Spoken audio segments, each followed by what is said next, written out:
नमस्कार, बहुत स्वागत है आप सभी का टोटल टीवी में और मैं हूं आपके साथ जया पाल। चलिए शुरुआत करेंगे बुलेटिन की और सीधे आपको ले चलेंगे जहां मालेगांव ब्लास्ट केस को लेकर रविशंकर प्रसाद प्रेस कॉन्फ्रेंस कर रहे हैं। क्या कुछ कह रहे हैं सुनाते हैं आपको। पुलिस कमिश्नर्स के द्वारा, बाकी के द्वारा, और सब दिल्ली की ओर देख रहे थे, कुछ निकालो कुछ निकालो। तो मित्र, हम उसका स्वागत करते हैं। इनको राहत मिलनी चाहिए, इनको मुआवजा मिलना चाहिए।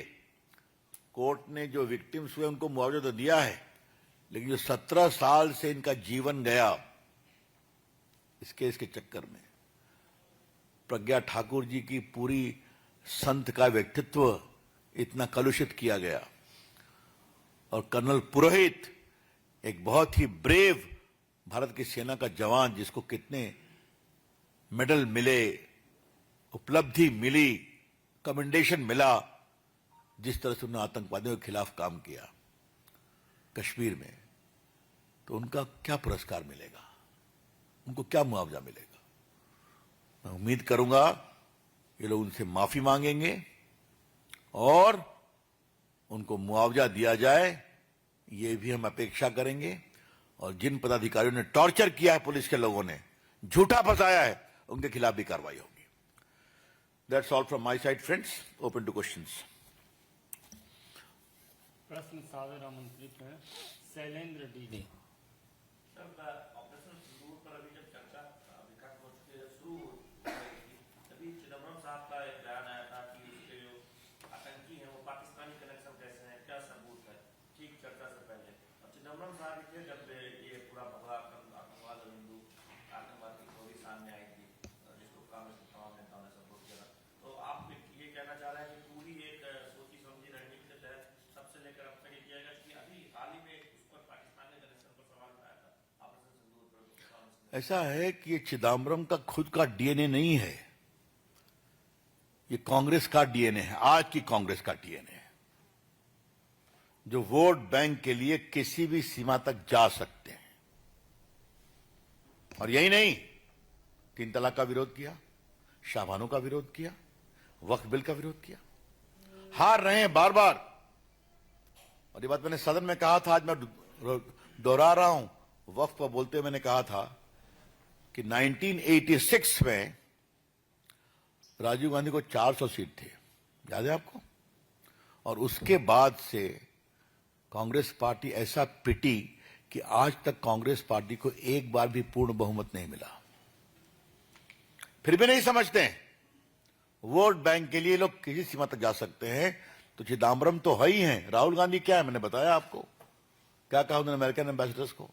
सोनिया जी की खामोशी क्या बताती है, वो तो मौत का सौदागर पुरानी कहानी है। गुजरात को फंसाओ, ये पूरा हिंदू टेरर स्थापित कर करके मोदी अमित शाह को रोकना है, भाजपा को रोकना है, और मुस्लिम परस्ती वोट बैंक के लिए किसी सीमा तक जाना है। ये थी उनकी कोशिश। और कोई प्रश्न? सर, एक सवाल अब ये भी उठ रहा है क्योंकि मामले में सभी जो आरोपी थे वो बरी हो गए, तो अब सवाल ये भी उठ रहा है कि आखिर वो ब्लास्ट के पीछे कॉन्स्पिरेसी किसकी थी, कौन वो लोग थे जिन्होंने फिर वो ब्लास्ट किया? या मुझसे ना पूछिए, जो इन्वेस्टिगेट करे थे उससे पूछिए। अगर इन्वेस्टिगेशन सही होता तो सही दोषी पकड़े जाते। तो सवाल तो नहीं था कि दोषियों को पकड़ने का, कोशिश थी कि इसके आड़ में सैफरन टेरर के षड्यंत्र को स्थापित करो, इन लोगों को पकड़ो, तो फेल हो गया।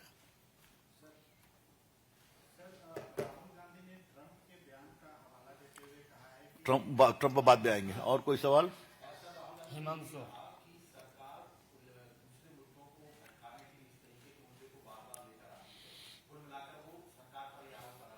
राहुल गांधी जी, आप जब अमेरिकी राजदूत को कह रहे थे कि saffron terror is more deadly बाकी से, लश्कर तैयबा से, तो आप देश को नहीं भटका रहे थे, आप तो देश को ही भटका रहे थे।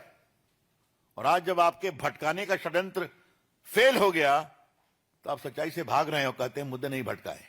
यह राहुल गांधी की सच्चाई। धन्यवाद। धन्यवाद।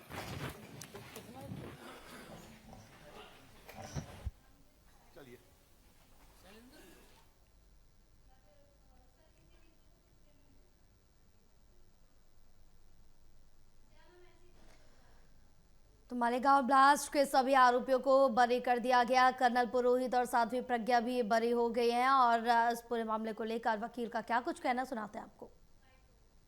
कोर्ट के सीधे से ऑब्जर्वेशन ये है कि आरोपी के खिलाफ कौन सा ही पुरावा आया नहीं है, सबूत नहीं दाखिल कर पाई प्रोसिक्यूशन, इस वजह से कोर्ट ने निर्दोष मुक्तता कर दिया है। आपका जो क्लाइंट थे उनके ऊपर क्या आरोप लगे? मेरे क्लाइंट के ऊपर जो आरोप लगे हुए थे उस आरोप से पूर्णतः मुक्तता कर दी गई वाली। मेरे क्लाइंट के ऊपर थे कि उनके घरों में से कुछ आरडीएक्स के ट्रेसेस मिले थे, ऐसा उनका प्रोसिक्यूशन का एलिगेशन था, बट कोर्ट ने सिद्ध कर दिया है, डिक्लेयर कर दिया है कि वो ऐसे कुछ नहीं मिले हैं बोल के। नहीं, हमारे पास किसी भी एक्यूज के पास में कोई भी बॉम्ब के किंवा ट्रेसेस नहीं रिकवर हुए, कोई प्रूफ नहीं। टर्मिनोलॉजी फैलाई गई, वो सिर्फ पॉलिटिक्स था और पॉलिटिक्स के अलावा कुछ भी नहीं था। तो तत्कालीन गवर्नमेंट ने ये पूरा सर कोर्ट सिर्फ जजमेंट करता है, मैटर के ऊपर जजमेंट किया है, बाकी पॉलिटिक्स कोर्ट